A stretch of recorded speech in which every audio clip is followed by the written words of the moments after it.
Josué chapitre 1, du 1er au 9e verset, Deutéronome 30, 15, verset 20. Je vais lire juste le dernier verset où il dit « J'ai mis devant toi la vie et la mort. » Et Dieu dit « Choisis la vie. » Donc Dieu nous donne toujours le choix.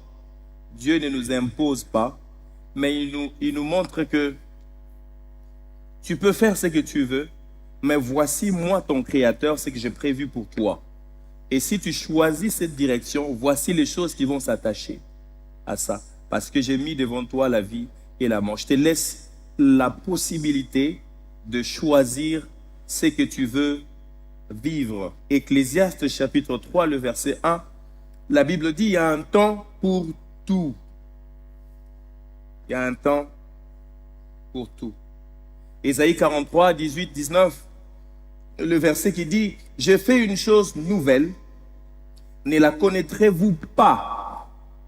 Et Romains 12, 2, il dit, soyez transformés par les renouvellements de l'intelligence. Et je vais lire Josué 1, 1 à 9.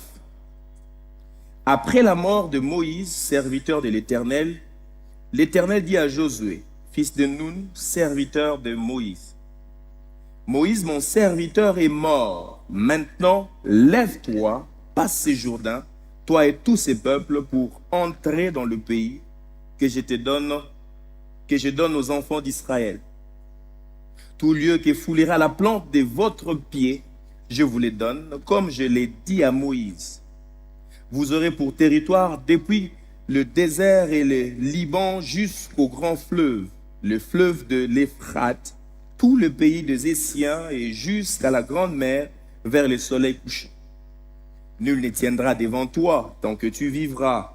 Je serai avec toi comme j'ai été avec Moïse. Je ne te délaisserai point, je ne t'abandonnerai point. Verset 6.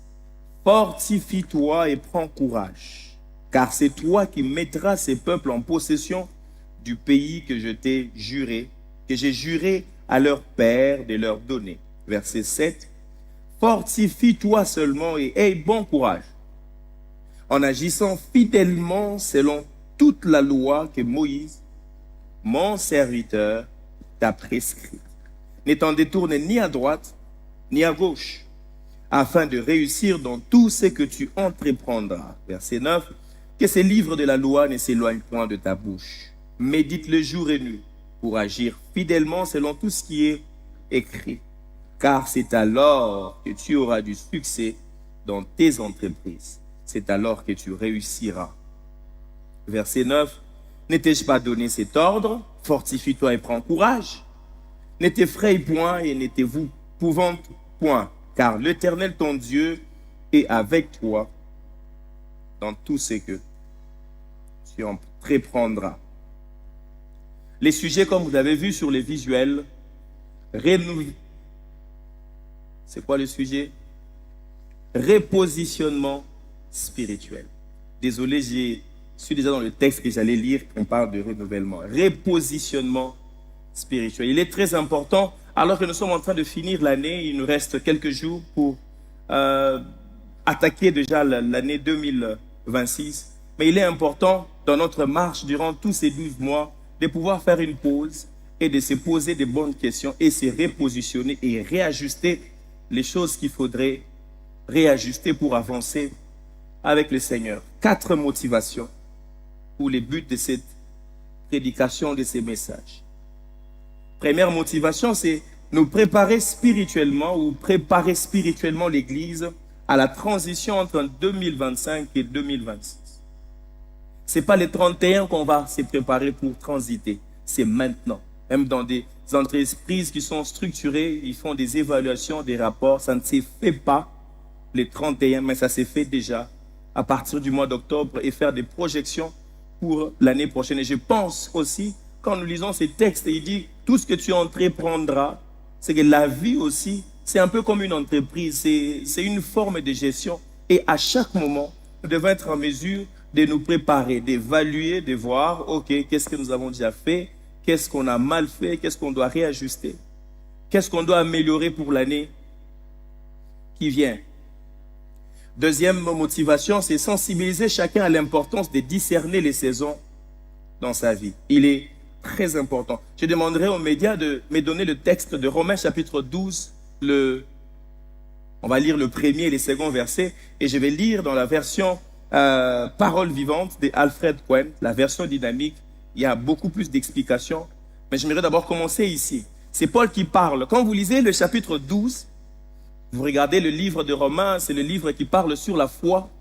On nous montre la foi, comment est-ce que nous sommes sauvés. On nous montre ce qu'il faut faire. On nous montre la vie de l'esprit.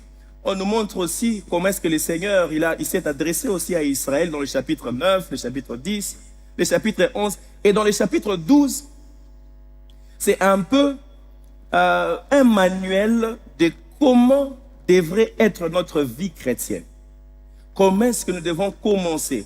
Devenir enfant de Dieu est une chose. Grandir dans la vie chrétienne en est une autre. Et il est très important. Et quand vous lisez ce chapitre 12 jusqu'à la fin, vous allez voir qu'il est en train de placer des principes sur comment est-ce que nous devons mener notre vie avec Dieu, comment est-ce que nous devons discerner la volonté de Dieu. Et dans le premier verset du chapitre 12, il dit « Je vous exhorte donc, frères, par les compassions de Dieu, à offrir vos corps comme un sacrifice vivant, saint, agréable à Dieu, ce qui sera de votre part un culte raisonnable. » Il dit la vie chrétienne que vous devez mener, c'est une vie où vous devez vous donner. Ça nous rappelle les commandements que Christ donnait. Il dit, vous avez appris. Il a commencé à fixer l'ordre de priorité. Il dit, tu aimeras le Seigneur ton Dieu de tout ton cœur, de toute ton âme, de toute ta force, de toute ton intelligence. Et Paul est en train de résumer ici comment est-ce que tu le fais. Tu t'offres comme un sacrifice vivant. Quand nous parlons de ce qui est vivant, c'est quelque chose qui a une volonté. C'est qu'il y a une volonté propre dans la manière de s'offrir à Dieu. Toi-même, tu soumets ta volonté à la volonté de Dieu. Et il dit, ce sera de notre part comme un sacrifice vivant, saint, agréable à Dieu. C'est Dieu qui agrée le sacrifice que nous lui donnons. Il dit, ce qui sera de votre part un culte raisonnable. Les cultes, ce n'est pas les 2 heures que nous passons ici. Les cultes, c'est un style de vie où nous nous offrons totalement à Dieu. Et le verset 2, il continue. Puisque Jésus, dans la prière, il dit, je prie que tu ne les ôtes pas du monde, mais que tu les gardes. Mais puisque nous vivons dans le monde, il y a un système qui conduit. Le monde est corrompu. Vous voyez, la chair, la convoitise des yeux, de la chair, l'orgueil de la vie, le système du monde, c'est que le diable a placé pour nous dérouter de la volonté de Dieu. Et Paul est en train de dire ici, ok, puisque vous vous êtes déjà donné à Dieu, mais vous devez manifester la vie de Dieu. Et pour manifester la vie de Dieu, il insiste sur ce verset, il dit, ne vous conformez pas au siècle présent, mais soyez transformés comment? Par le renouvellement de l'intelligence, comme conséquence, afin que vous discerniez quelle est la volonté de Dieu, ce qui est bon, agréable et parfait. Il est possible de discerner la volonté de Dieu, savoir ce qui est bon, ce qui est agréable, ce que Dieu aime, mais aussi savoir ce qui est parfait. Il est possible que nous puissions mener une vie de perfection. C'est vrai que ça ne sera pas parfait à 100%, mais ça sera à chaque étape l'expression de la volonté de Dieu. Maintenant, regardez ce qu'Alfred Cohen dit.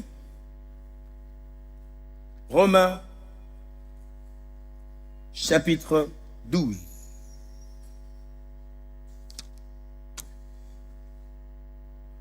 Je reprends le premier et le deuxième. Il dit, je vous demande donc, frères, à cause de la bonté que Dieu vous a témoignée, de lui consacrer votre être tout entier, que votre corps, vos forces et toutes vos facultés soient mis à sa disposition comme une offrande vivante, sainte et qui plaise à Dieu. Vous voyez ce que Jésus était entre tu aimeras le Seigneur ton Dieu de tout ton cœur, de toute ton être, de toute ta force. Et ici, la version dynamique l'explicite bien. Il dit, c'est là les cultes spirituels qui a un sens. Un culte logique, conforme à ce que la raison vous demande. Et le verset 2, il dit, ne vous coulez pas simplement dans le moule de tout le monde. Ne conformez pas votre vie aux principes qui régissent le siècle présent. Ne copiez pas les modes et les habitudes du jour. Laissez-vous plutôt entièrement transformer par le renouvellement de votre mentalité. Le renouvellement, le repositionnement, il dit, ça commence par un renouvellement des mentalités, changement de mentalité, réfléchir différemment, réfléchir comme Dieu. Dieu veut que nous passions, nous ayons des années où nous réfléchissons comme lui. Voilà pourquoi Paul, toujours dans 1 Corinthiens, chapitre 2, quand vous lisez à partir du verset 6, qui a connu la pensée de Dieu pour l'instant. Ce sont les choses que nous vous prêchons, ce sont des choses qui ne sont point montées dans le cœur de l'homme. Ce sont des choses que l'oreille n'a pas entendues, l'oreille n'a pas vues, mais des choses que Dieu a préparées d'avance pour nous, par le Saint-Esprit. Et vers la fin, il dit, qui a connu la pensée de Dieu pour l'instruire? Or, nous avons la pensée de Dieu. Comment est-ce que nous obtenons la pensée de Dieu? C'est par le renouvellement, un repositionnement spirituel. Et il continue, il dit, adoptez une attitude intérieure différente. Donnez à vos pensées une nouvelle orientation afin de pouvoir discerner ce que Dieu veut de vous. Pour discerner ce que Dieu veut. Vous savez, il y a des prières, on dit, Seigneur, qu'est-ce que tu attends de moi? Qu'est-ce que tu veux de moi? Qu'est-ce que tu veux que je fasse? Bientôt, on va commencer 2026. Qu'est-ce que Dieu attend de nous? Il dit, la première des choses, c'est donner à Dieu. Deuxièmement, le renouvellement de la mentalité. Donner une nouvelle orientation. Commencer à réfléchir différemment. C'est alors que vous allez discerner ce que Dieu veut de vous. Non, pasteur, je veux que Dieu parle. Si tu veux que Dieu parle, que ça coule calmement, il insiste sur le fait de se donner à Dieu. Deuxièmement, de renouveler, donner une nouvelle orientation à notre façon de réfléchir. Réfléchir comme Dieu, voir les choses comme Dieu. Ainsi, vous serez capable de reconnaître ce qui est bon à ses yeux, ce qui lui plaît et qui vous conduit à une réelle maturité. En d'autres termes, la maturité, c'est la capacité à discerner ce qui est bien et ce qui est mal. Il nous appelle à la maturité. Ma motivation, c'est de comprendre l'importance d'être en mesure de discerner les saisons dans la vie. On pourra voir ça dans le talk table le dimanche prochain. Le 7 saisons dans la vie. Chacun de nous passe par au moins 7 saisons. La vie humaine. Pour un être humain, il y a 7 saisons. Et il est important à chaque saison d'être en mesure de discerner je suis dans quelle saison. Parce que chaque saison a ses exigences. La troisième motivation, c'est appeler à une introspection spirituelle profonde pour entrer dans la volonté de Dieu. Et enfin, équiper les membres à ne pas manquer la visitation divine dans la nouvelle année. La question c'est, pourquoi est-ce important de se repositionner spirituellement, puisque nous parlons du repositionnement spirituel? Pourquoi c'est important? Première raison, parce que Dieu travaille par saison. Et chaque saison exige une posture différente. Dis au voisin, Dieu travaille par saison. Ecclésiaste le dit, Il y a un temps pour tout.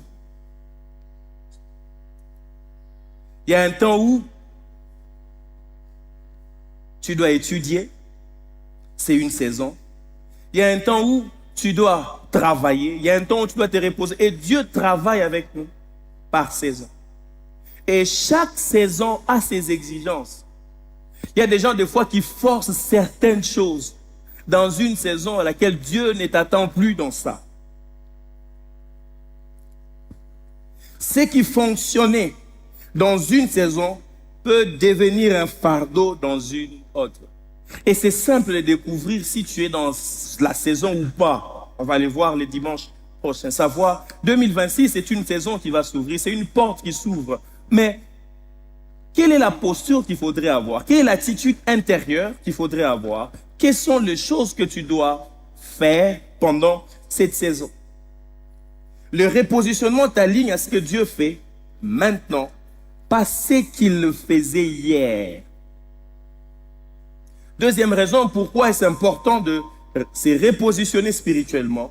Parce que le repositionnement est la condition pour vivre les promesses de Dieu.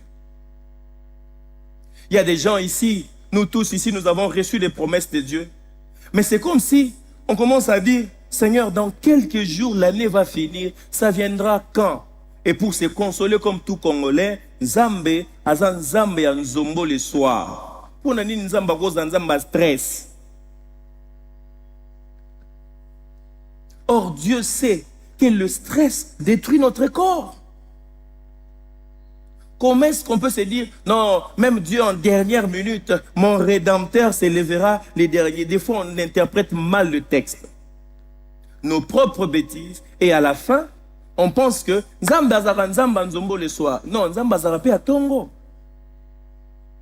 Pourquoi Dieu ne peut pas commencer avec nous le 1er janvier? Pourquoi on doit attendre au milieu de l'année pour que ces promesses, nous puissions les vivre? Des fois, nous ne vivons pas. Dieu retarde certaines choses juste parce que nous nous sommes mal positionnés. Et le repositionnement spirituel est une condition pour vivre le promesse de Dieu. Josué 1, 2.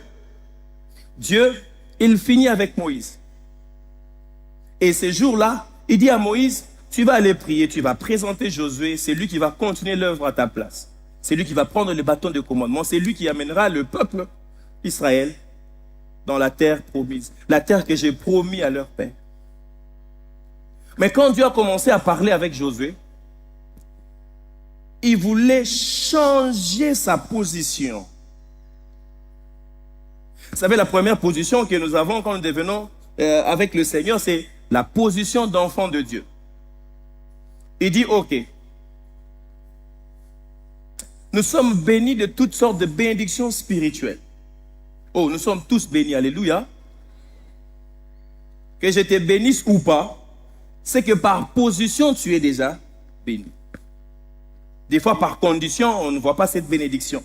Mais Éphésiens 1:3, il dit, nous sommes tous bénis. Nous sommes bénis de toutes les bénédictions, de toutes sortes de bénédictions spirituelles, ou dans les lieux célestes, en Christ. Il y a un positionnement. La bénédiction que tu cherches, la bénédiction qui enrichit, c'est la bénédiction de l'Éternel. Mais pour jouir de cette bénédiction, tu dois être positionné quelque part. Et Paul nous montre ici, c'est en Christ. Et quand nous revenons sur l'histoire de Josué, Dieu lui parle. Oh non, c'est bon, Moïse, maintenant je vais faire les choses avec toi. Mais Dieu commence à donner une instruction. Il dit, lève-toi, va vers les Jourdains. Tu dois bouger. Tu dois être là où je veux que tu sois. 2026, c'est une saison. Mais dans cette saison, il y a un repositionnement. Je suis en train de prier que tu découvres le repositionnement que Dieu veut pour toi en 2026. Qu'on n'attende pas juin pour commencer à vivre les promesses de Dieu. Pourquoi on ne peut pas les vivre déjà le 1er janvier? Il y a sa voisin, le soir,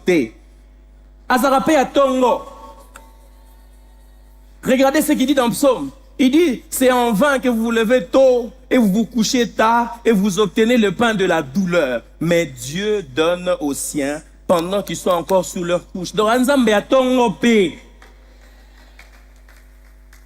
c'est qu'il y a des choses qui nous localisent parce que nous avons pris la bonne position. Dis au voisin, apprends en 2026 à prendre la bonne position. S'il ne comprend pas, change de voisin.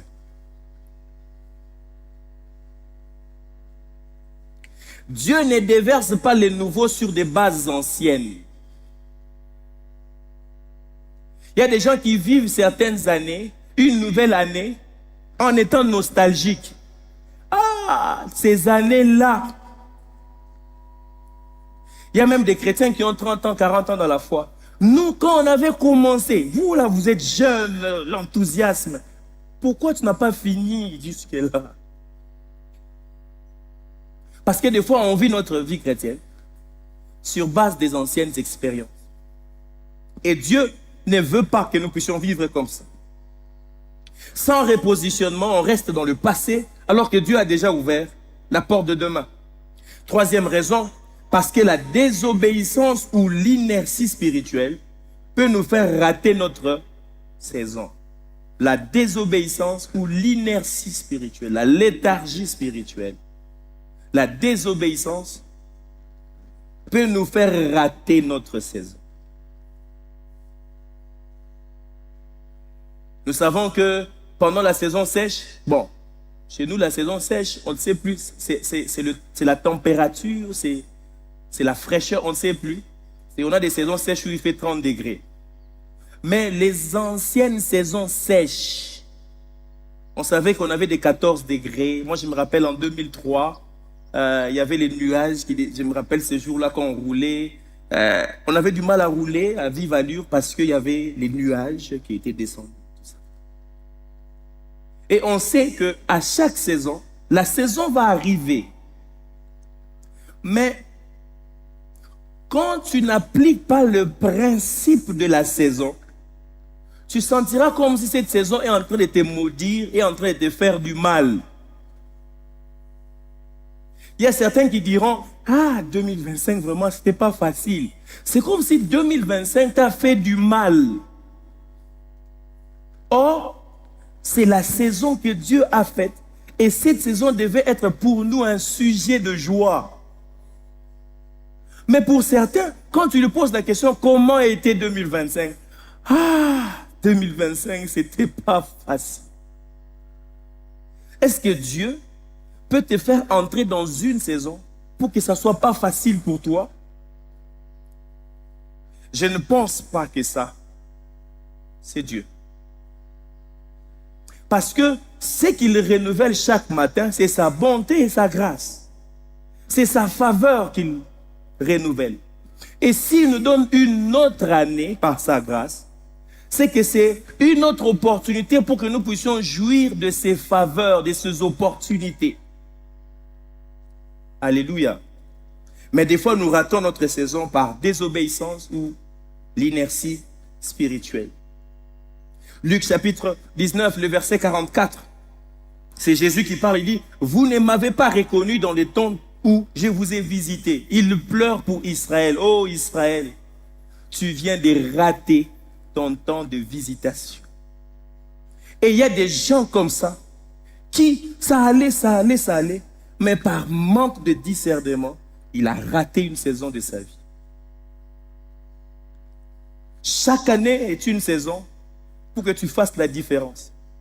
Mais tout dépend de la conscience que tu as et ta saison. Ne pas se repositionner égale manquer la visitation de Dieu et bloquer sa destinée. La grâce a un kairos, c'est-à-dire le moment opportun, les moments de Dieu. La grâce est là, mais elle ne fonctionne pas à tout moment. Il y a des moments où Dieu fait grâce à qui il veut, comme il veut, où il veut. Mais la grande responsabilité, c'est de détecter que ça, c'est le moment de Dieu. David, dans les champs de bataille, il a ça, c'est le moment de Dieu. Voici l'attitude que je dois à voir. Je suis en train de prier que tu comprennes que 2026, c'est le moment de Dieu. Et que maintenant, que tu prennes l'attitude qu'il faut. Alléluia. Quatrième raison. Pourquoi? Parce que notre appel évolue avec notre croissance spirituelle. Notre appel évolue avec notre croissance spirituelle.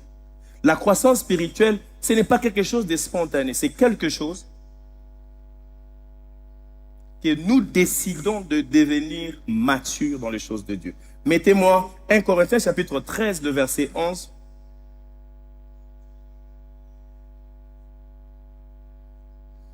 Et je vais lire aussi la version. Il dit, lorsque j'étais enfant, je parlais comme un enfant. Je pensais comme un enfant. Vous savez, parmi les choses qui caractérisent un enfant, c'est l'innocence, la curiosité. Un enfant, quand il a quelque chose, il met directement dans la bouche. Et Paul est en train de parler de comment est-ce qu'il a quitté du stade d'enfant à l'adulte. Il dit, j'étais enfant, je parlais comme un enfant. Je pensais comme un enfant. Je raisonnais comme un enfant. Et lorsque je suis devenu homme, ici homme, ce n'est pas homme physique, mais lorsque j'ai atteint la maturité, j'ai appris à discerner, à comprendre ce que Dieu fait. Il dit, j'ai fait disparaître ce qui était de l'enfant. Or, la maturité, c'est une responsabilité personnelle. Non, j'ai pas l'enseignement qui c'est toi en fait quand tu grandis. Il dit ici, j'ai fait disparaître, c'est une décision de faire disparaître tout ce qui est de l'enfant. Il dit, pensez comme un enfant, parlez comme. Il y a des gens qui parlent comme des enfants. Il y a des gens qui réfléchissent. Oh, comment est-ce que tu peux réfléchir comme ça?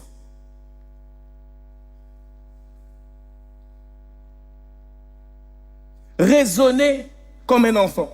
Et Alfred Cohen dit, lorsque j'étais enfant, je parlais comme un enfant, j'ai raisonné en enfant, mes jugements étaient puérils. Ça n'avait pas de soubassement, c'était pas mature. Ici, quand on parle du jugement, ce n'est pas une sentence, mais ma capacité à discerner vacillait encore. J'avais pas un jugement mûr. Les décisions que je prenais, c'était encore comme un enfant. Une fois devenu homme, je me suis défait de ces enfantillages qui ont perdu leur raison d'être. Quand il est devenu mature, il a compris que je ne peux plus réfléchir comme ça. Je ne peux plus faire ceci. C'est bien des gens qui vivent encore dans le péché. C'est juste un manque de maturité. Les gens qui vivent encore dans la duplicité, l'hypocrisie, c'est juste un manque de maturité. Malheureusement, quand tu es encore enfant, Galate dit, aussi longtemps que l'héritier est enfant, il est différent d'un esclave. Or, être enfant égale esclave. C'est qu'il y a des choses que Dieu t'a promis, mais puisque tu n'as pas encore atteint la maturité, Dieu ne peut pas te les donner. S'il te les donne, ça sera du gâchis. Tu peux beau prier, jeûner même, être sincère, mais aussi longtemps que tu n'as pas pris la décision de mettre de côté, de faire disparaître tout ce qui est d'enfant, il sera difficile que tu puisses jouir de la saison.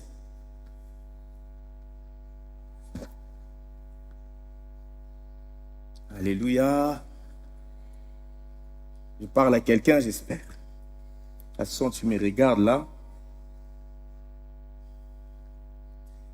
Notre appel évolue avec notre croissance. Il y a certaines choses que tu as appris maintenant. 10 ans passés, tu ne les savais pas. Plus tu es en train de grandir, plus tu entres dans une sphère où Dieu peut dire, cacherai-je à Abraham ce que je veux faire? Parce que tu as atteint une autre dimension dans la relation avec Dieu.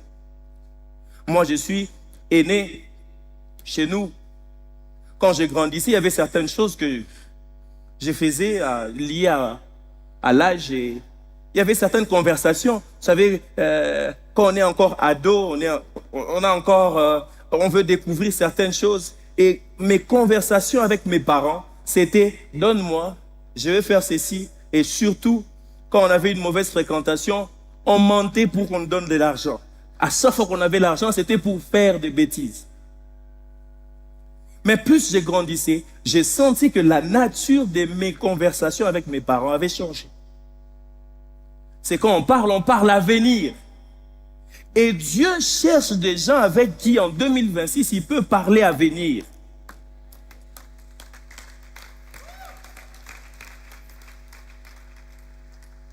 Est-ce que Dieu peut parler à venir avec toi? Oh, Dieu va aller détruire Sodome et Gomorrhe. Non, ce gars ici, c'est immature. Je peux lui partager cette information. Vous savez, des fois, les informations importantes, on n'a pas besoin de les savoir auprès des prophètes. Si toi, les informations capitales de ta vie, tu as toujours besoin d'un prophète, pose-toi la question, est-ce que tu es fils? Est-ce que tu as grandi? Je ne refuse pas le ministère de prophète, j'aime ça. Mais si tu es toujours dépendant d'un homme de Dieu, pose-toi des questions, est-ce que tu as grandi?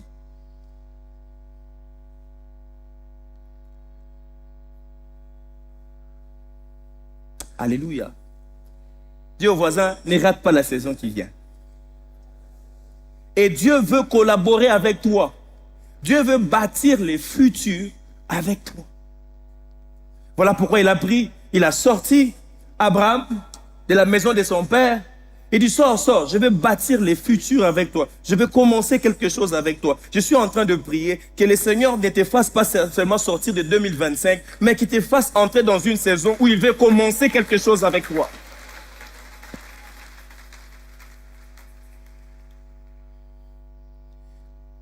Cinquième raison. Avant d'aller dans la cinquième raison, j'aimerais dire, c'est que le repositionnement est un signe de maturité. Il marque un passage de spectateur à acteur, de serviteur à leader, d'appelé à envoyé. Moïse est parti. Josué était son serviteur. Quand il est parti, Josué est devenu leader. Jésus, il a appelé ses disciples. Pendant un temps, il les suivait, il les formait. La Bible dit, il appela ses disciples pour rester avec eux. Et après un moment, il les a envoyés. Matthieu 28, il dit, allez maintenant. Vous avez mûri dans votre appel. Vous avez compris. Maintenant, vous pouvez partir. Cinquième raison, parce que Dieu n'utilise pas ceux qui sont disponibles. Dieu utilise que ceux qui sont disponibles et repositionnés. Dans une nouvelle saison, Dieu n'utilise pas tout le monde. Il utilise ceux qui sont disponibles et repositionnés. Ésaïe chapitre 6, le verset 8, il dit, mais voici, envoie-moi. Qui enverrai-je? 2026, je vais faire des choses en 2026. Je vais envoyer qui? Ça veut dire Dieu cherche toujours les gens. Il dit dans Ézéchiel, je cherche quelqu'un qui se tiendra à la brèche. Quelqu'un qui va s'éteindre, qui va élever le muraille pour que je ne frappe pas, mais je n'en trouve pas. Je prie qu'en 2026, quand Dieu va chercher quelqu'un, qui te trouve toi. Quand Dieu va chercher quelqu'un pour délivrer ta famille, qu'il passe par toi. Quand Dieu va chercher quelqu'un pour changer la situation dans cette nation, qu'il passe par toi. Que tu cesses d'être dans les camps de ceux qui pleurent, qui pensent, qui réfléchissent comme des enfants. Que tu deviennes celui qui pense solution. C'est que 2026, quand on te verra, qu'on voit une solution. Que tu deviennes homme solution, que tu deviennes femme solution. Un jour, on vient chercher Jésus. La foule était à l'extérieur, attendant Jésus. Pierre dit, maître, on te cherche. Il dit, oui, je suis sorti pour ça. Que tu entres en 2026 pour des solutions. que tu deviennes acteur, que tu cesses d'être spectateur, que tu deviennes celui qui apporterait des solutions dans la société. Alléluia. Dieu ne force pas les repositionnements. Il attend une disponibilité volontaire, alignée et obéissante. C'est quoi un repositionnement spirituel? Un repositionnement spirituel, c'est le choix délibéré de changer de posture spirituelle. C'est un choix de changer des postures spirituelles qui peut être intérieur, qui est intérieur et extérieur, pour s'aligner avec les instructions et les mouvements de Dieu pour une nouvelle vie. Je l'ai dit au premier culte, c'est qu'il y a des choses que nous faisons aujourd'hui qui auront des conséquences demain, bonnes ou mauvaises. Et c'est très important de pouvoir fixer les choses maintenant dans le présent. J'ai dit au premier culte, le jour où j'ai regardé celle qui est ma femme aujourd'hui, avant ça, j'ai courtisé une autre sœur. J'avais introduit les dossiers. Ça a évolué. Mais le jour où j'ai vu, j'ai dit, oh, mais la personne que je cherche, c'est elle, c'est pas l'autre là-bas. Alors qu'est-ce que j'ai fait?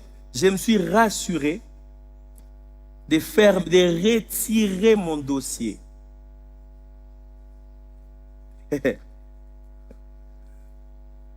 Vous vous rappelez de la parabole de Jésus où il dit, quand quelqu'un a découvert son trésor, qu'est-ce qu'il va? Il va tout vendre, prendre cet argent pour aller acheter.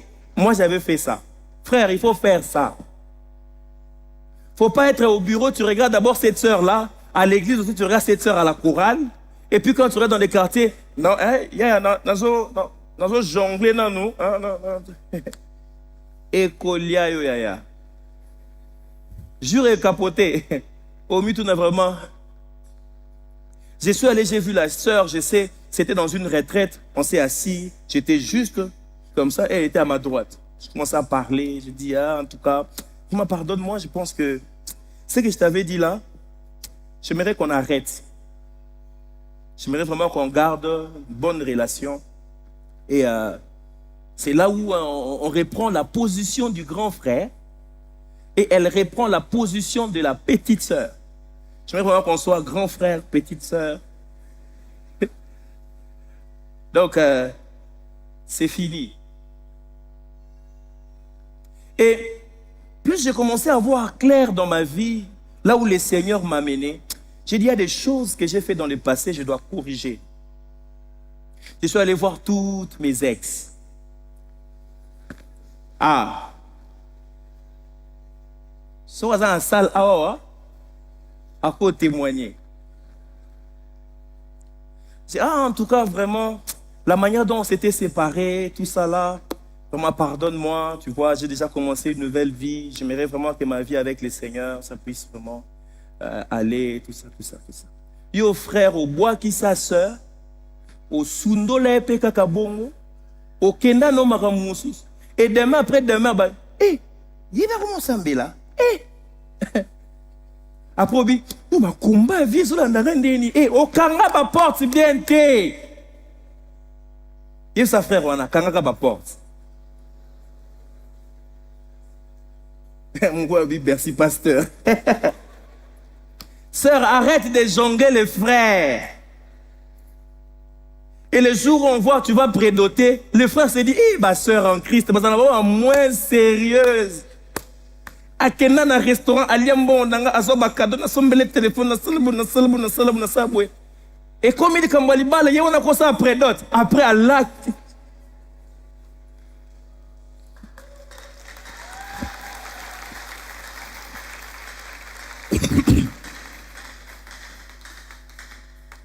Le repositionnement spirituel, c'est le choix délibéré de changer de posture. 2026, frère, change de posture. Vie, on est à 2, 3, 4 chéris, et fou ta kate, et qu'on me met le problème dans la vie.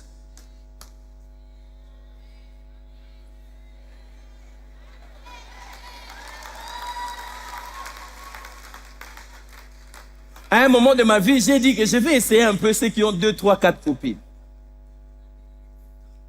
Et il y a Kinga. J'ai essayé. Gloire à Dieu. 2 de mes copines portaient le même prénom qu'une de mes petites sœurs. Donc, quand ça arrivait que j'appelle l'autre avec un autre prénom, on comprenait qu'il a oublié, il a appelé sa petite sœur. Moi-même, je savais, incident diplomatique. Non, mais franchement, vous faites comment? Donc, on a tout, on a Chantal, on a midi, on a Bibiche, le soir, on a Merline. Non, ça va te bouffer. Quand tu veux jouir de la nouvelle saison, repositionne-toi, change de posture. Et c'est intentionnel. Ça ne va pas, non, la bonne de la carte, non, pasteur, non, kokanté, vraiment, vie impudicité, non, kokangoté, vraiment, pasteur, bon de la pour il faut bon de la, il faut bon de la minité, il faut décider malamonko. Que tu arrêtes une fois pour toutes, il sa voisin, arrête une fois pour toutes. Après avoir prié, arrête. Non, vraiment, c'était plus fort que moi. Non, c'était pas plus fort que toi. Tu n'as juste pas décidé de faire disparaître tout ce qui était de l'enfant et qui ne contribue en rien dans la nouvelle saison de ta vie.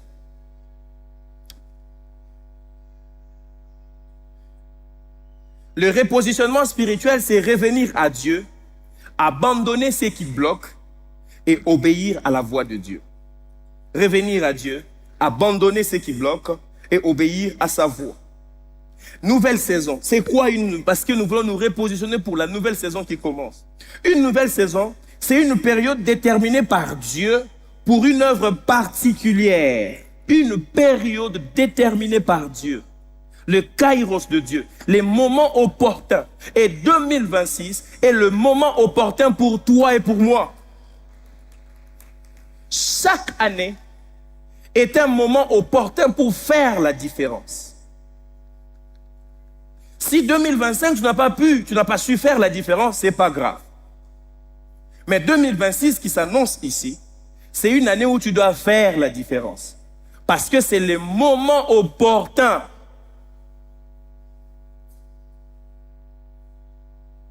C'est un changement. C'est une élévation ou une transformation. La nouvelle saison, c'est un moment où Dieu veut accomplir une œuvre particulière. C'est un changement, une élévation ou une transformation. Et cela se manifeste souvent par des signes, des paroles prophétiques, la fin d'un cycle ou un appel nouveau. Tu sens que je dois arrêter ça. Ça vous est déjà arrivé, tu te réveilles, tu sens comme si ils ont lelo mokolo yaba sango, yamalam. Mais sango malam bazoango partout et ça na bisika o bazoaka sango malam. Saül n'est pas resté chez son père pour avoir la bonne nouvelle qu'il sera roi.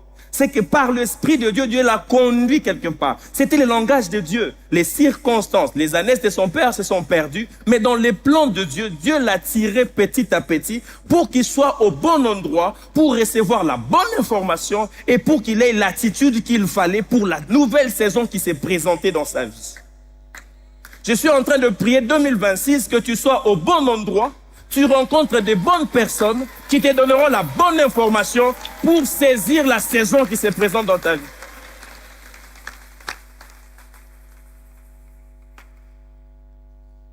Elle se manifeste par des signes. Dieu te donnera des signes. N'attends pas les 31 pour avoir un signe. N'attends pas les 31 pour avoir un signe particulier ou bien un message prophétique. C'est maintenant qu'il faut déjà commencer à discerner, à regarder. C'est quoi la prochaine étape? C'est quoi la prochaine étape? Maintenant qu'on a fini ici, cette semaine, c'est la dernière semaine. Positionne-toi spirituellement. Cherche Dieu, prends un temps, retire-toi. Quelques vérités à retenir.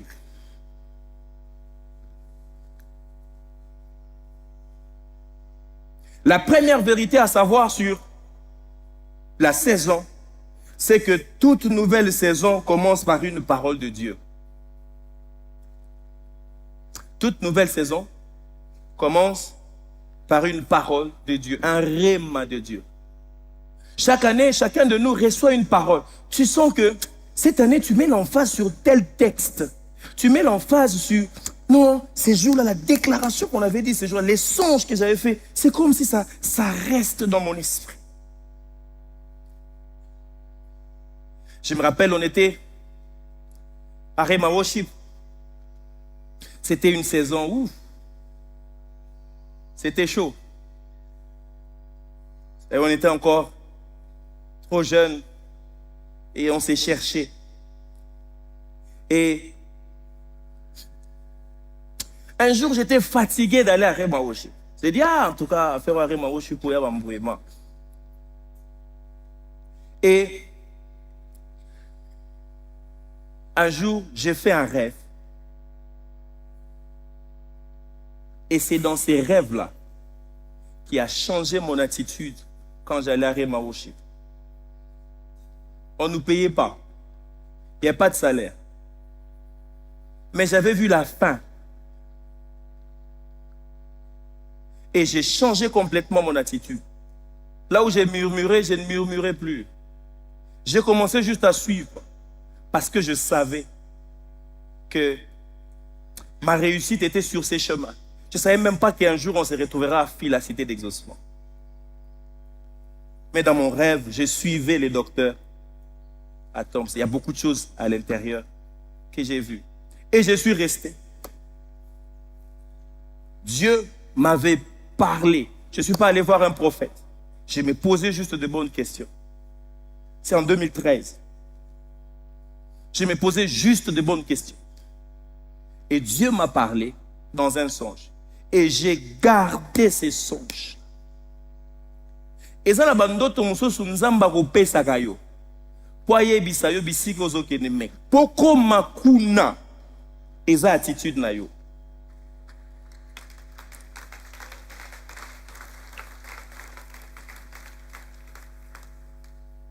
Toute nouvelle saison commence par une parole de Dieu. Ça peut au début sembler être le contraire de ce que tu as entendu. Ça peut être totalement le contraire de ce que tu as entendu, de ce que tu vois. Mais puisque tu as reçu une parole qui vient de Dieu, tu restes sur ça. Voilà pourquoi il disait à Habakkuk, attends là, même si elle tarde, attends. C'est qu'attendre, c'est qu'il y a un endroit, il y a un lieu où tu attends. C'est-à-dire, il y a un repositionnement. C'est qu'il y a des endroits où on attend la promesse. Quand tu t'éloignes de cet endroit, tu perds la promesse. Je suis en train de prier en 2026 que tu restes au bon endroit, là où Dieu te dira d'attendre. Même si le salaire ne sera pas satisfaisant, mais que Dieu dépose dans ton cœur la conviction de rester là. Dis au voisin, en 2026, ne sois pas pressé.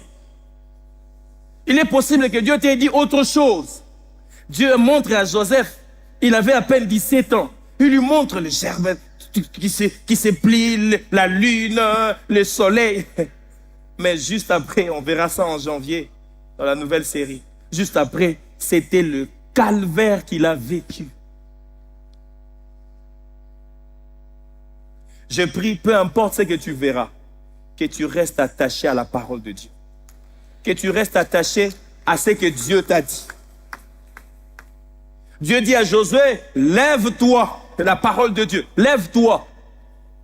J'essaie d'imaginer Josué s'est posé des questions. Ça sera comment?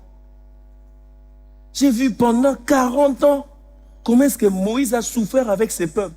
Je pense qu'il s'est questionné. Et Dieu est venu lui-même lui donner cette parole. Lève-toi et va de l'autre côté. Et il encourage 3 fois. Il dit, prends courage, fortifie-toi. Fixe ton identité. Prends courage, fortifie-toi sur mes promesses. Prends courage et fortifie-toi dans l'autorité. Quand vous lisez, vous allez voir. Dieu a voulu d'abord fixer son identité. Il dit, c'est toi que j'ai choisi. Je n'ai pas choisi quelqu'un. Ça dans ton esprit, que 2026, Dieu va fonctionner avec toi. Et il dit, Prends courage. Et seulement courage, Josué. Obéis seulement aux instructions que j'ai laissées. J'ai été laissé par Moïse. Et puis il dit, prends courage, entre dans l'autorité. N'étais-je pas dit, prends courage. Et Dieu parle maintenant avec autorité. Il lui confie une certaine autorité. Chaque saison vient avec une autorité. Chaque saison. Dieu nous donne une autorité pour affronter la saison.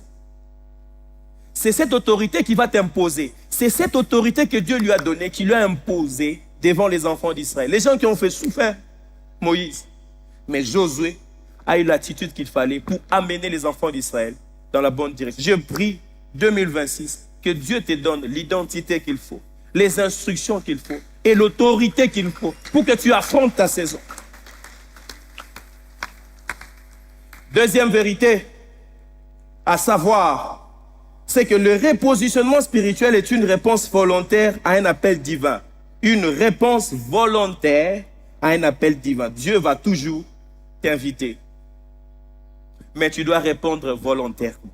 Troisième vérité, le discernement est essentiel. Il est important. On parlera peut-être le dimanche prochain dans le talk table sur le discernement. Comment c'est important, bien-aimé, de discerner. Et je pense que le meilleur des dons qu'on doit demander à Dieu en 2026, c'est le discernement. Il dit, nous avons la capacité de juger. C'est pas trancher, c'est pas dire une sentence, mais la capacité à discerner. Mettez-moi Hébreux chapitre 12.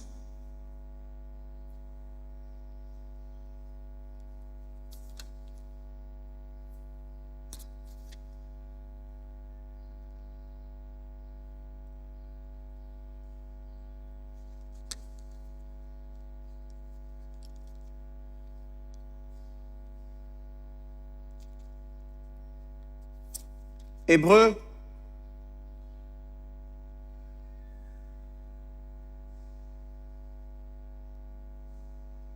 chapitre 12, où on parle sur vous en êtes encore au lait spirituel.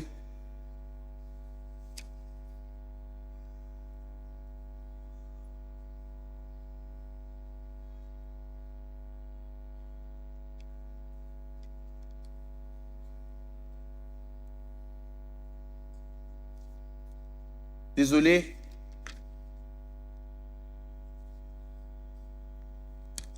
Chapitre 11.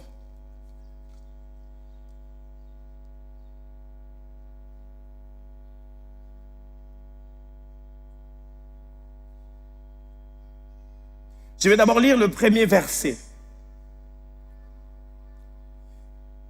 Mettez-moi Hébreux 12, le premier verset, et puis je vais lire la version Parole vivante.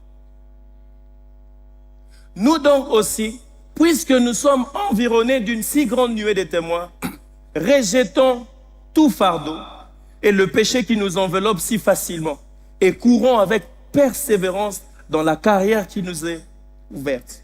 Courons avec persévérance dans la carrière qui nous est ouverte. J'aime bien la version dynamique et dit ceci. C'est pourquoi nous qui sommes environnés d'une telle foule de témoins, débarrassons-nous de tout ce qui nous alourdit. On va voir ça dans les obstacles. Notre marche en particulier du péché, qui nous cerne de tous côtés et enlace si facilement. Et courons avec persévérance vers les buts proposés dans la piste tracée devant nous. 2026, c'est une piste qui est tracée devant nous. Et la vitesse dépend de toi. Dis au voisin, la vitesse avec laquelle tu vas courir en 2026, ça dépend de toi. La piste est déjà là. Jésus a déjà inauguré un chemin nouveau.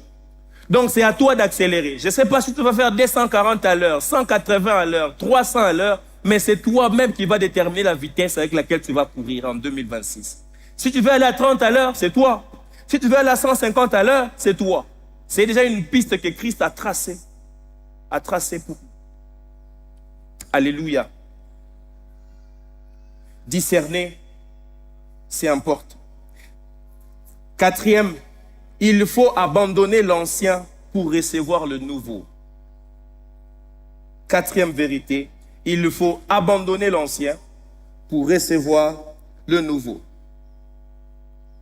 Luc 5, 37 dit ceci: vous ne pouvez pas mettre du vin nouveau dans des vieilles outres. Ésaïe 43, il dit: oubliez le passé, voici je fais une chose nouvelle. Abandonnez l'ancien. 7 choses à abandonner avant d'entrer en 2026. La première des choses, les mentalités limitantes. C'est ce que nous avons vu dans Romains chapitre 12. Il dit: changez de mentalité. Il y a des mentalités qui nous limitent. Des fois, même quand tu pries, tu sens même que ta prière est limitée. C'est limité par quoi? Par ta mentalité. Tu ne sais pas voir grand avec Dieu. Tu vois toujours petit, minimum. Et quand Dieu te donne sur base de ta foi, il dit quoi? Qu'il te soit fait selon ta foi.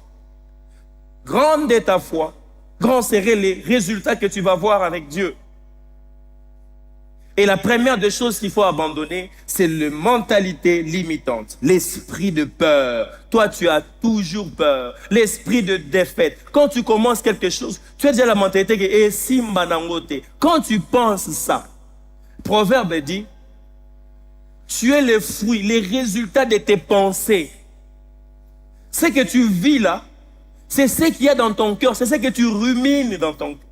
Voilà pourquoi Dieu pouvait dire à Josué que ces livres de la loi change l'objet de ta méditation, change la peur en courage, en audace spirituelle. Je prie qu'en 2026, que tu deviennes courageux, que tu deviennes audacieux, que tu prennes les risques qu'il faut.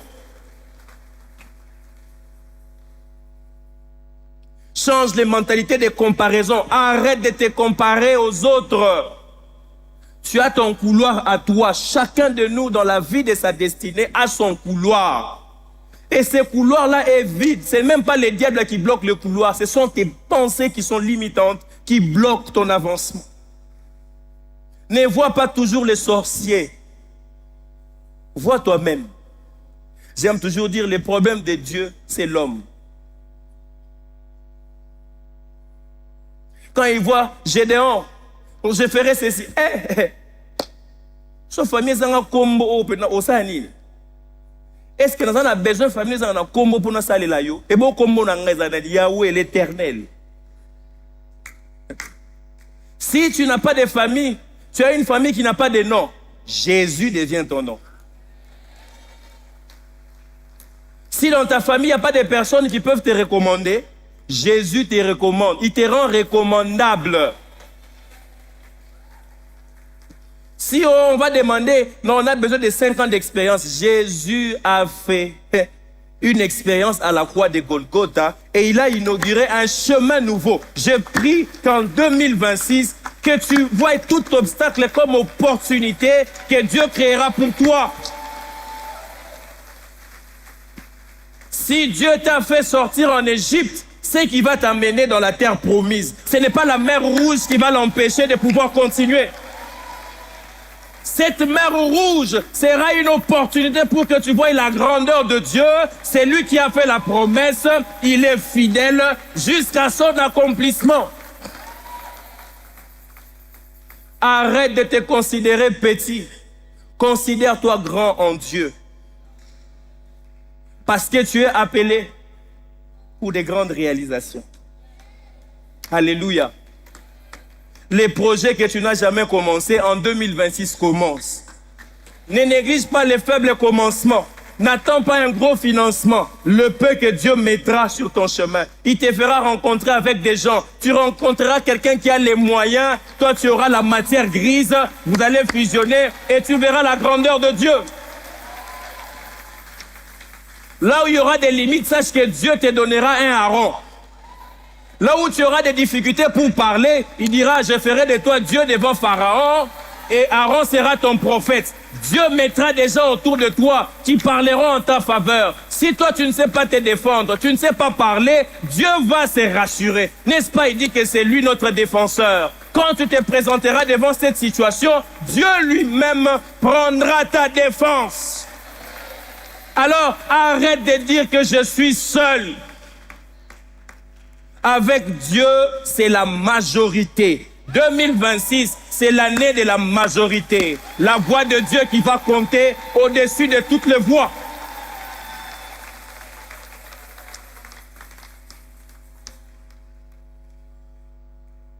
Deuxième chose à abandonner, les mauvaises relations. Dis après moi, les mauvaises relations. 2026, abandonne des mauvaises relations. Je l'ai dit au premier culte, les relations qui nous sont imposées, on n'a pas choisi nos parents. Alléluia. Qu'ils soient gentils, méchants, ils resteront à jamais nos parents. Et je pense que c'est fait à dessein. Dieu a fait ça à dessein qu'ils soient comme ça. Alléluia. Tu n'as pas choisi ton frère, ta petite soeur, ton grand frère. Tu n'as pas choisi. Alléluia. Mais il y a des relations que Dieu te donne l'opportunité de choisir. 2026, tu n'es pas obligé d'être ami à tout le monde. Alléluia. Celui qui a plusieurs amis en a pour son propre malheur. Ne sois pas complaisant dans les relations en 2026. Éloigne-toi des relations toxiques, des gens qui te ramènent toujours vers les bas. Sépare-toi de ces gens-là. Non, mais pasteur, j'avais déjà dit oui, je suis allé voir les responsables. Yaya, na mariage kuna, biso tokoya ato pambolio, yo mutoro souffrir na kati kuna. Si tu sens que tu dois arrêter, arrête. Oh non, mais Sony na liwa oponini.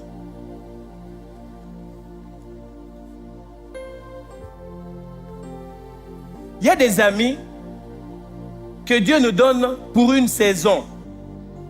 Il y a des relations que Dieu nous donne pour une saison. Mais il y a certaines saisons où tu dois te séparer de certaines personnes pour accéder à la dimension. Il y a des amis avec qui on a fait l'école primaire. Il y a des amis avec qui on a fait l'école secondaire. Il y a des amis avec qui on a étudié à l'université. Vous allez voir qu'on a eu le même diplôme, peut-être le même pourcentage, mais dans la vie, on n'est pas la même chose. Certains sont devenus des ministres, d'autres sont devenus serviteurs de Dieu, d'autres sont du n'importe quoi dans la société. Choisis les bonnes relations. Alléluia. Tu n'es pas obligé de rester son ami. Tu n'es pas non plus obligé qu'il reste toujours ton ami. Si tu sens que c'est fini, c'est fini. Mayo azate. Chaque saison fait appel à de nouvelles responsabilités. Chaque saison fait appel à de nouveaux choix. Tu te rendras compte que les responsabilités que tu occupes, à chaque fois que tu viens parler avec ton ami là, c'est comme si, tes valeurs ajoutées zaté. Pourquoi je vais rester ami avec toi quand il n'y a pas de challenge? Un meilleur ami, c'est quelqu'un qui te pousse à devenir comme Christ, mais qui te challenge aussi dans l'accomplissement de ta destinée. Quand quelqu'un ne te rapproche pas de Dieu et qui ne te pousse pas, qui ne te challenge pas dans ta destinée, commence à prendre du recul. Bobeta masoto kutani to beti masolo générique, intro et album et silba ou akati na yoka ngamoko. Salut, ça va? Ah, ok, c'est bon. Ah, c'est bien, ok. Mais au moins, on est sous terre, Nazali. Même Jésus, le grand Jésus, l'homme qui a reçu l'Esprit sans mesure, la foule les suivait. Mais un jour, il a choisi les 78. Jésus a choisi. Un autre jour, il a choisi 12. Et puis, certaines choses, il allait avec le 3. Jésus, il n'a pas choisi tout le monde. Et toi, tu penses que tu vas choisir tout le monde?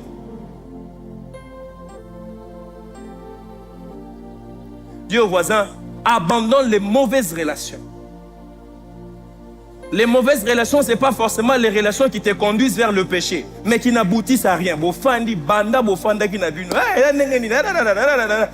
Au perdre journée, au Nzambe à investir, à renouveler grâce na bonté naïe pour au perdre on a ba causerie inutile.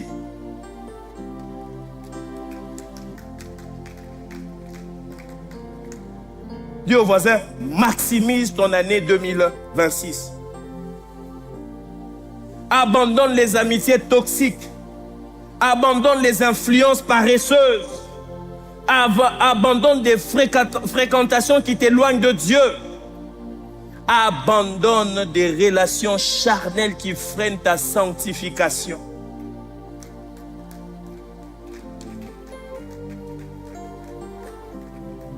Il y a des relations qui sont charnelles, qui freinent ta sanctification,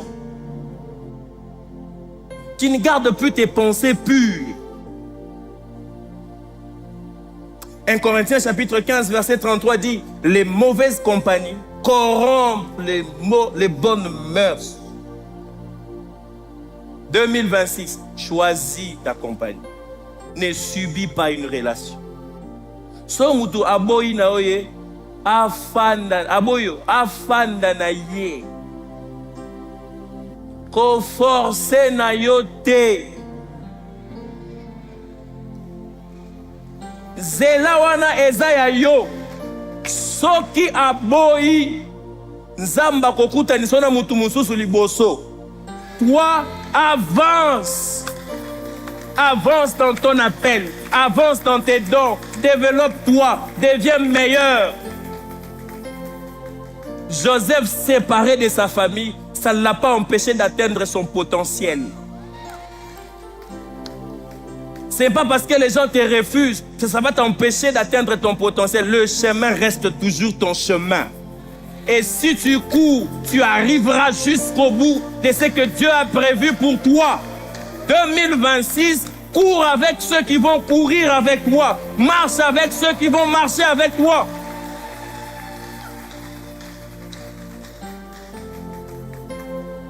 Troisième chose à abandonner, les idoles cachées. Vous savez, parmi les choses qui énervaient Dieu dans l'Ancien Testament avec son peuple, c'était l'idolâtrie. C'est-à-dire aimer autre chose à la place de Dieu. Accorder plus d'importance à quelque chose qu'à Dieu. L'amour de l'argent, l'ego, les succès personnels, les conforts personnels. Moi, je connais un ami qui était un merveilleux serviteur de Dieu qui m'inspirait. Quand je le voyais, la manière dont il exerçait dans les prophétiques, oh, il m'inspirait beaucoup. Mais un jour, il a pris un autre chemin. Il a commencé à suivre l'argent. J'ai dit non, je ne peux pas suivre ces choses. Je ne cherche pas Dieu pour l'argent. L'argent, ce n'est qu'un moyen. Ce n'est pas la finalité, frère. L'argent ne peut pas être ton objectif.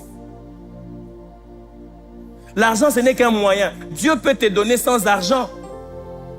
Dieu peut te bénir sans argent. N'est-ce pas le cantique qui dit venez acheter sans argent, venez puiser sans argent. C'est que Dieu peut te donner ce que tu cherches sans l'argent. Ne remplace pas Dieu avec l'argent.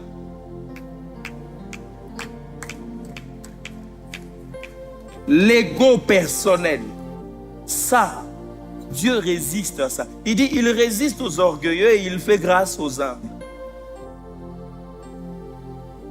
Donc, ce n'est pas le diable qui va te résister, c'est Dieu qui va te résister à cause de ton ego, de cette opinion très élevée de toi-même. Il fait grâce aux humbles. 2026, Zala humble. Et puis sa voisin, Zala humble. Les succès personnels. Les gens cherchent les succès personnels. Les conforts, les distractions, téléphone, réseaux sociaux, les addictions. C'est de l'idolâtrie, frère.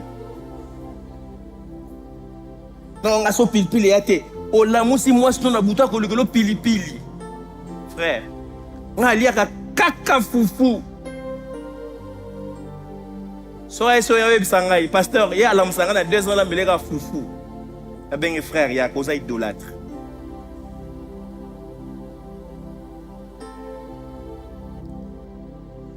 Quatrième chose, les passés non guéris.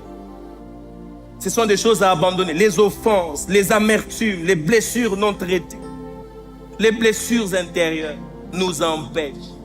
Vous savez, des fois, les blessures intérieures nous font vivre dans la nostalgie. Ah, parce que... Vous savez, les blessures intérieures nous rendent dépendants des hommes. Et il y a certains même qui ne veulent plus sortir de ça parce qu'ils ont l'attention des autres. Genre, le jour où je serai guéri, personne d'autre ne prendra soin de moi. Et il reste dans ça. Même si on prie pour lui, on chasse les démons, mais il reste toujours dans ça. Les blessures intérieures, les échecs non digérés qui paralysent l'action. Tu as essayé en 2025, ça n'a pas marché et tu as encore peur d'essayer en 2026. Jésus a résolu ses problèmes dans Pierre. Pierre, expert qu'il était. Il est allé chercher les poissons toute la nuit. Ça n'a pas marché. Il était blessé, déçu. Avec toute la charge qu'il avait, la famille, son entreprise. Je pense qu'il travaille avec les gens. Ils ont cherché toute la nuit, ça n'a pas marché. Il était blessé, touché dans son amour propre. Mais quand il a rencontré le Seigneur, Dieu lui a donné une parole qui a changé sa perception et il a oublié son passé. Je prie que Dieu te donne une parole qui va changer ta perception et tu vas oublier ton passé. Il y a des gens qui vivent encore. Ceux qui n'ont pas boué, ils n'ont pas boué. Ceux qui n'ont pas boué, ils ont tel. Et ça là, ça va empêcher à ce que tu puisses jouir de ta saison. Passe à autre chose. Le passé est passé. Ça ne reviendra plus. C'est passé. La seule chose que Dieu peut faire est effacer cela. Il dit, les choses anciennes sont passées, toutes choses sont devenues nouvelles. Attache-toi à ce qui est devenu. Et cours vers cette direction. Ne laisse pas les passés entrer en 2026. Arrange les relations que tu dois arranger maintenant. Pardonne ceux que tu dois pardonner. Parle avec ceux avec qui tu dois parler maintenant. Mais quand tu entres en 2026, s'il te plaît, que le passé ne t'empêche pas de jouir de ta saison. Cinquième chose, l'inobéissance et la désobligation. C'est-à-dire le retard volontaire, la négligence des instructions de Dieu, la résistance à l'appel de Dieu. L'inobéissance. Dieu a dit que tu fasses ceci, mais tu ne l'as pas fait. Je me rappelle, je l'ai dit encore, au premier culte. En 2016, 2015, j'ai senti que je devais passer un long moment de jeûne et de prière. Je l'ai senti dans mon esprit. Mais j'avais peur. J'ai ramené toujours à plus tard. Et on était toujours à Remaoshi. Et le docteur me regarde, il dit, toi, tu dois perdre du poids. Je dis, pourquoi il me dit ça? Mais j'ai senti dans mon esprit que je devais faire un long moment de jeûne et de prière. Je ne savais pas pourquoi je devais le faire. Et en 2016, j'étais là où j'ai servi. Je suis arrivé en retard. Il y avait une instruction. Quand tu arrives en retard, tu ne sers pas. Et ce jour-là, c'est la toute première fois de ma vie, un dimanche, d'aller prier ailleurs. Et je n'ai pas compris. J'avais un frère, il dit, ah mon cher, moi je vais aller prier les dimanches à la Compassion. À l'époque, c'était le premier Alpha 40 qu'avait organisé le pasteur Marcel. J'arrive, je ne savais pas qu'il s'est préparé pour les Alpha 40. Il le prêche sur les jeûnes et la prière. Il dit des choses qui m'ont choqué. C'est comme s'il me parlait ces jours-là. C'était d'abord dans leur ancien temple, là où ils étaient. Il a parlé sur les jeûnes. J'aspirais au surnaturel, j'aspirais à beaucoup de choses. Et il a dit des choses, tu aspires à ceci, voici, mais regarde, tu tiens, si tu veux pas.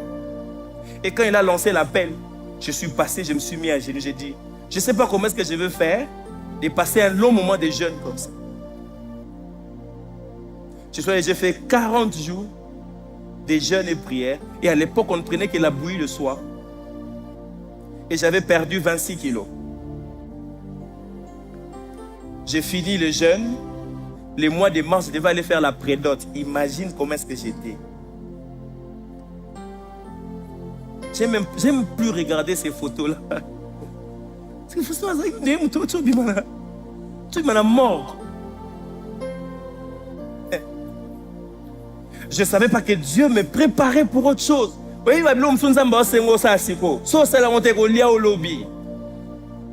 quand Dieu dit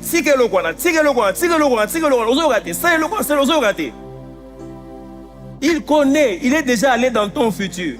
Il sait les chemins par lesquels tu vas passer. Il revient maintenant pour que tu prennes la posture qu'il faut. Qui saura que j'avais perdu 26 kilos? Et j'ai commencé à tousser. Mon père a dit, moi je connais les gens qui ont la tuberculose, ils vivent, hein? Ah! Donc, on a salé le repos, on a la tuberculose. Parce que de toute façon, j'ai toussé. Si on a toussé, ah oui, mais oh, et ça, ni,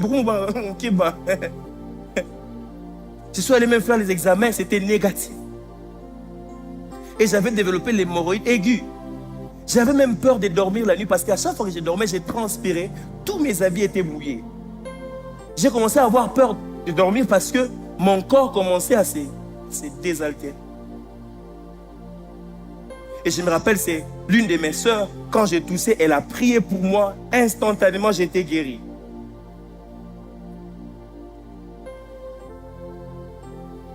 Et après, c'est vrai, on entre dans les procédures de prosterner. Mais c'est comme si, en cette saison-là, c'était la saison où je devais payer le prix. Bien aimé, avant que tu commences à vivre ça, tu dois passer dans une saison où tu dois payer le prix. Dis au voisin, je ne sais pas dans quelle saison tu entres. Pour certains, c'est une saison où tu dois payer le prix. Et quand Dieu te demandera de payer le prix, paye ces prix-là. L'obéissance aux instructions de Dieu paye. Dis au voisin, l'obéissance aux instructions de Dieu paye.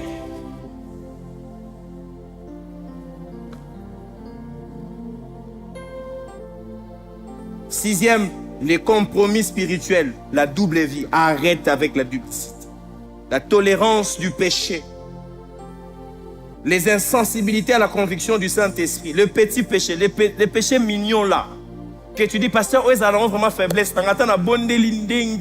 Même si je priais, j'ai jeûné, mais c'est comme si je rentrais là. Je pense que j'aimerais dire comme Paul, ta grâce me suffit.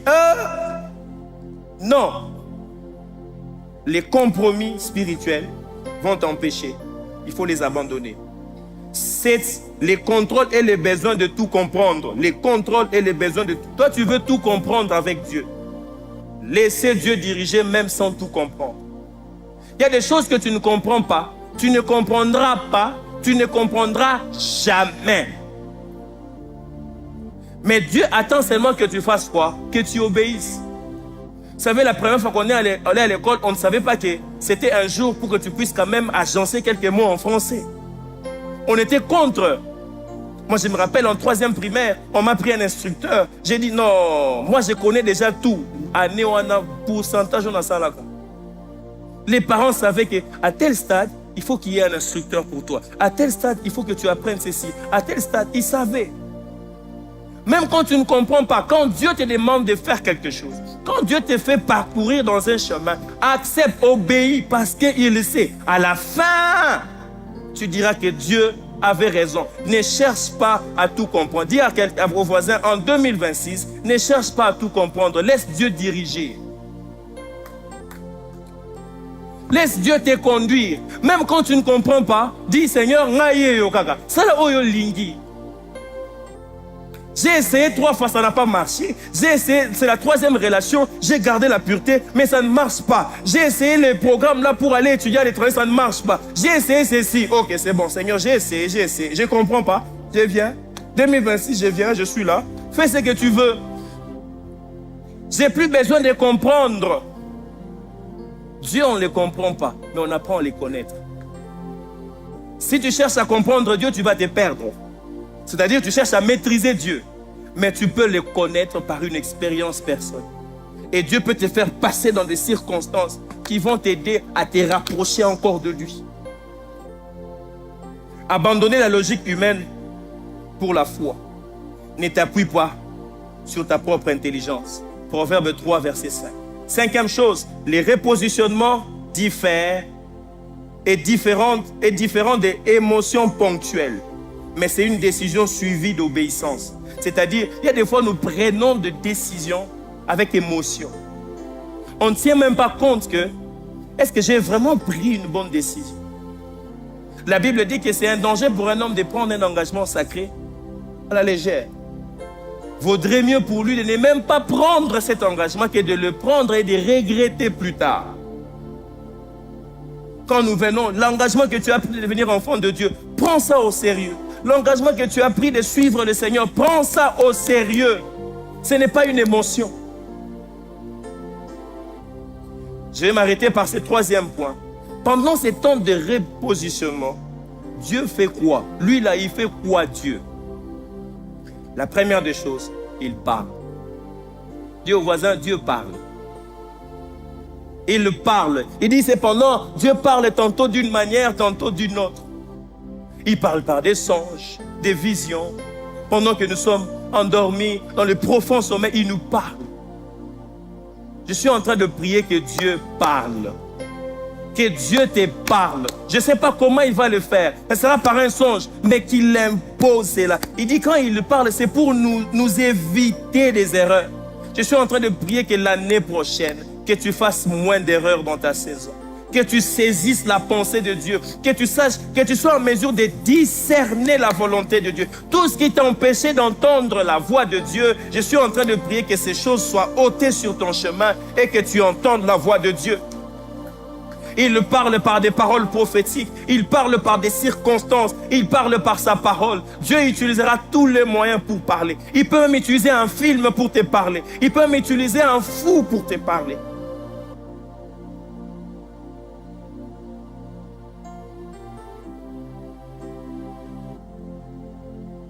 Qu'est-ce que Dieu fait? Il ouvre et ferme des portes. Quand tu es en train de te repositionner, quand tu es en train d'entrer dans une nouvelle saison, il ouvre des portes et il ferme d'autres. Je suis en train de prier que Dieu ferme certaines portes de ta vie.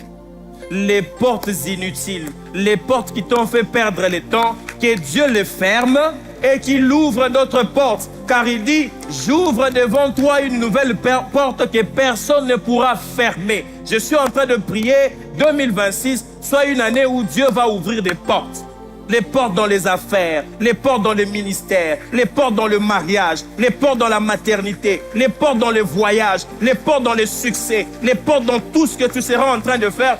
Que Dieu ouvre des portes, que Dieu ouvre des portes. Peu importe la situation que tu peux vivre, mais quand Dieu ouvrira la porte, tu la verras et tu entreras dans cette porte-là. Parce qu'il va inaugurer un chemin nouveau pour toi.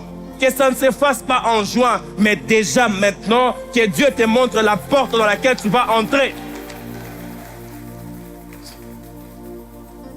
Que fait Dieu? Il secoue pour nous repositionner. Proverbe 22:6 dit ceci. Instruis l'enfant selon la voie qu'il doit suivre. Chaque enfant, chaque être humain, chaque enfant de Dieu a une voie qu'il doit suivre. Mais il découvre cette voie par l'instruction. Hébreu les dit, qui aime bien châtie bien. Le châtiment de Dieu n'est pas la punition de Dieu. Le châtiment de Dieu, c'est l'instruction de Dieu, l'école de Dieu. C'est par quoi Dieu te laisse passer pour que tu puisses comprendre pour que tu puisses retourner sur le chemin. Je suis en train de prier que Dieu t'instruise en 2026 pour que tu ne te perdes plus sur ton chemin. Finis ces temps où tu t'es perdu sur ton chemin. Tu t'es perdu dans le choix, dans ce que tu dois faire à l'université, dans ce que tu dois faire dans la vie, là où tu dois partir, là où tu dois investir. Mais j'ai pris que l'instruction de Dieu soit tellement intense en 2026 pour que tu aies moins d'erreurs. Parce qu'il dit, quand il sera grand, il ne s'en détournera pas. C'est qu'il y a certaines instructions, il y a certaines choses que Dieu permet que tu vives maintenant.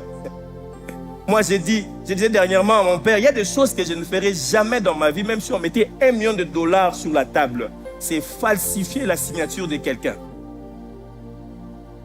En 1996, 96 pour certains, vous savez, quand on allait à l'école primaire, il y avait les devoirs. Quand tu fais les devoirs, il faut faire signer aux parents. Alors, ces jours-là, les devoirs que j'avais faits, Je n'avais pas fait signer. J'avais eu 0 et j'avais imité la signature de mon père. Maintenant, je ne pouvais pas continuer sur ces chemins-là.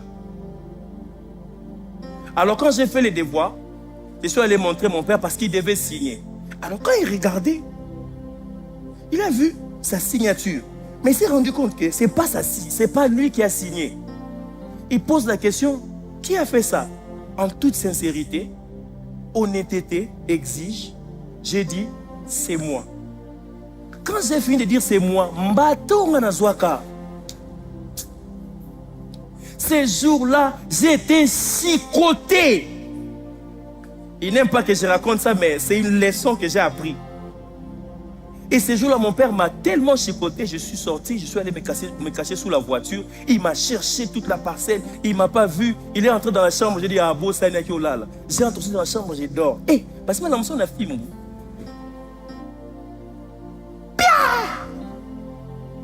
Vous savez, maintenant, il me frappait pourquoi? Pour savoir si j'étais où. Parce que quand il me cherchait, il ne me voyait pas. Lui aussi, il avait eu peur. Bien, et moi, dans Rolobanine. Et après, il m'appelle. Il me fait asseoir à minuit juste. Je dis, Banchor. Il a mis une chaise devant moi. Et j'étais aussi là. Maintenant, cherche comment s'asseoir parce que tu as mal partout. Et puis, il me parle sur la signature. La personne de moi, je ne sais pas. Depuis ces jours-là, moi, imiter la signature de quelqu'un, jamais. Si mon père m'a châtié comme ça, et l'État, qu'est-ce qu'il va faire de moi? L'État qui n'est pas mon père, il aura pitié de moi. J'ai été instruit ces jours-là. Voilà pourquoi la Bible dit, instruis l'enfant selon la voie qu'il doit suivre. Quand il sera grand, il se rappellera de tes instructions. C'est ce que Dieu fait. Quand tu deviens mature, tu sais, souviens-toi de là où l'Éternel, ton Dieu, t'a pris. Tu étais à tel endroit, voici ce qu'il a fait. Tu resteras humble et tu ne vas pas te détourner de la voie qu'il t'a montrée. Je suis en train de prier que l'année prochaine, que le Seigneur t'instruise, qui te donne des leçons de vie. Ça te fera mal, mais ça va te préserver dans la maison de Pharaon. Ça te fera mal, mais dans ces bureaux-là, là où tu vas occuper ces postes, tu sauras quoi faire parce que Dieu t'a instruit dans le secret.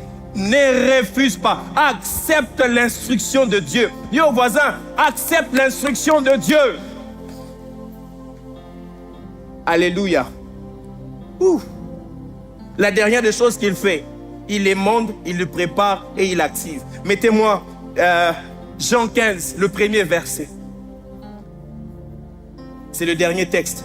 Les autres, on va continuer. Quelle est la part de l'homme dans les repositionnements? Jean chapitre 15.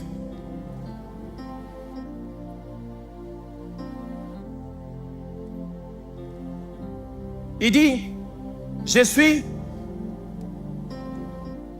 le vrai sceptre et mon père est le vigneron. Verset 2. Tout sarment qui est en moi et qui ne porte pas de fruits, il les retranche. Qui les retranche? C'est le Père. Et tout sarment qui porte du fruit, qu'est-ce qu'il fait? Dieu veut que tu portes encore de fruits en abondance. Il dit, il les monde afin qu'il porte encore plus de fruits. 2025, Dieu va t'émonder. Dieu va enlever tout ce qui n'est pas bon. Dieu va mettre du fumier pour que quand la saison va s'activer, quand Dieu va activer la saison, tu porteras de fruits en abondance. Regardez ce que Parole Vivante dit. Il dit, je suis le vrai plan de vie et mon Père est le vigneron. Tous mes sarments qui ne portent pas de fruits, il les coupe. Et tous ceux qui en portent, il les taille pour les émonder afin qu'ils produisent un fruit plus abondant et de meilleure qualité. L'année 2026, c'est une année de qualité, de profondeur, de puissance, d'autorité.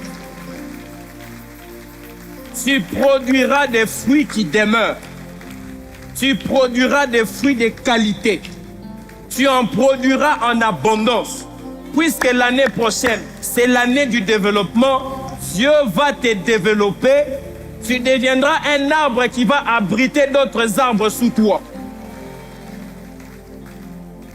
Les gens viendront s'abriter chez toi parce que tu porteras de fruits, non seulement en abondance, mais tu porteras de fruits de qualité. Que le Seigneur vous bénisse.